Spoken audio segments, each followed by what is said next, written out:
بسم اللہ الرحمن الرحیم۔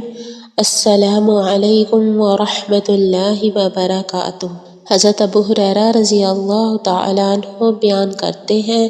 رسول اللہ صلی اللہ علیہ وسلم نے فرمایا،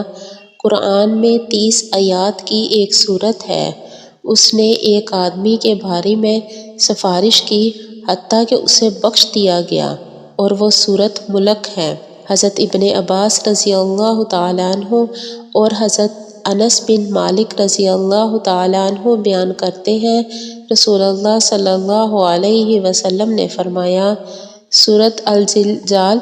نصف قرآن کے برابر ہے، سورۃ اخلاص تہائی قرآن کے برابر ہے، اور سورۃ کافرون چوتھائی قرآن کے برابر ہے۔ حضرت معقل بن یسار رضی اللہ تعالیٰ عنہ نبی صلی اللہ علیہ وسلم سے روایت کرتے ہیں، آپ صلی اللہ علیہ وسلم نے فرمایا، جو شخص صبح کے وقت 3 مرتبہ اعوذ باللہ السمیع العلیم من الشیطان الرجیم اور سورۃ حشر کی آخری 3 آیات پڑھتا ہے تو اللہ اس